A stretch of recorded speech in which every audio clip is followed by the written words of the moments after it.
Baru-baru ini Polda Jatim membongkar kasus jaringan grup yang berisi anggota pria suka sama jenis atau gay. Waduh, gawat nih. Ternyata hal ini tersebar di Tuban, Lamongan, dan Bojonegoro. Sejumlah anggota grup diduga juga ada yang berasal dari luar Jawa Timur. Dari pengungkapan kasus ini, Distrik Siber Polda Jawa Timur mengamankan 4 orang pelaku, yaitu MI 21 tahun warga Gubeng Surabaya, NZ 24 tahun warga Tambak Sari Surabaya, FS 44 tahun warga Dukuh Pakis warga Surabaya, dan S 66 tahun warga Jombang. Hal ini disampaikan oleh Kabid Humas Polda Jawa Timur, Kombes Pol Julius Abraham Abbas, yang dalam menyatakannya di sidang konferensi pers di Gedung Bidumas Jawa Timur pada hari. Lalu, bagaimana kronologi awal kejadian tersebut dan mengapa bisa baru ketahuan oleh pihak kepolisian? Lanjut kita langsung video. Berdasarkan sumber dari tempo.com dijelaskan, pada awalnya grup ini hanya bersifat tertutup dan hanya dapat diakses dengan persetujuan admin. Namun belakangan ini, grup ini menjadi terbuka untuk umum. Menanggapi temuan tersebut, Dinas Komunikasi dan Informatika Jawa Timur menyatakan akan memberikan perhatian khusus dan turut melakukan koordinasi dengan pihak kepolisian agar segera menyelesaikan kasus tersebut. Diketahui, grup tersebut telah berjalan selama 3 tahun dan memiliki anggota lebih dari 11.400 orang.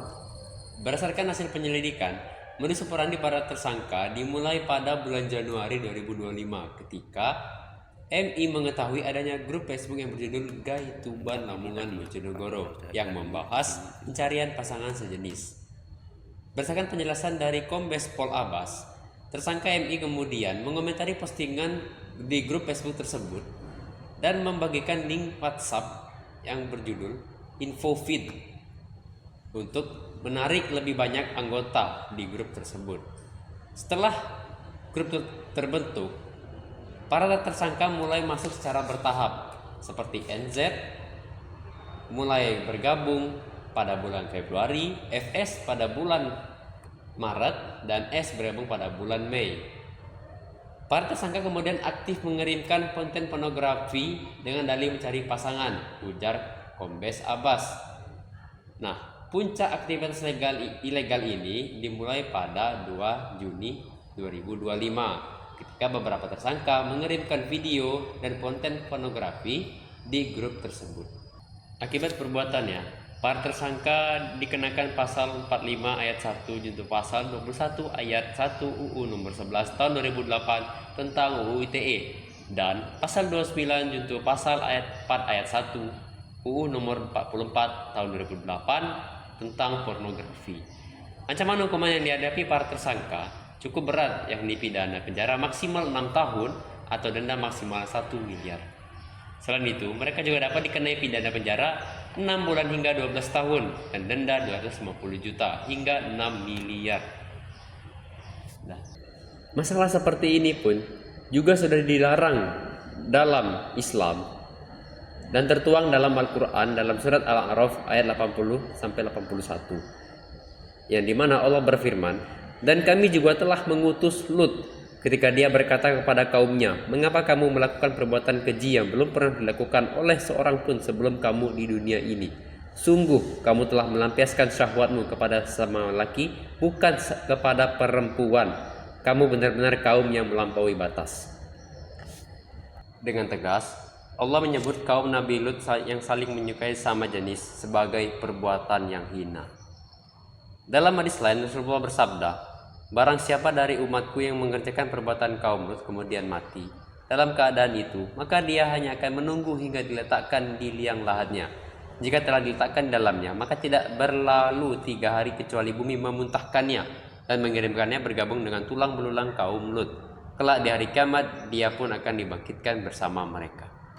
Dalam Islam, pasti jika melarang pasti ada solusi yang diberikan. Nah, solusi dalam Islam terhadap pelaku hubungan sesama jenis atau LGBT ini, yang pertama adalah pendidikan agama yang kuat, yang dimana pendidikan agama dilakukan sejak dini sangat penting untuk membentengi umat dari pengaruh negatif globalisasi.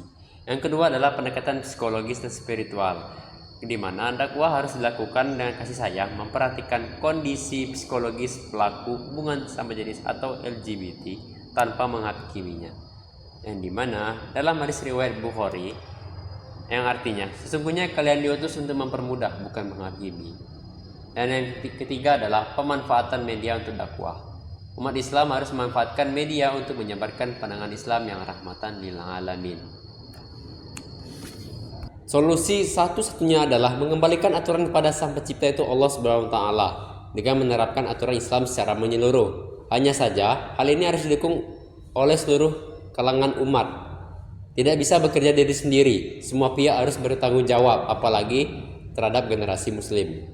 Dari negara, masyarakat, lembaga pendidikan, dan keluarga harus berperan aktif dan turut serta untuk melindungi umat dan generasi dari penyimpangan seksual. Demikian pula organisasi dan jemaah dakwah Islam sebagai ada di tengah-tengah umat.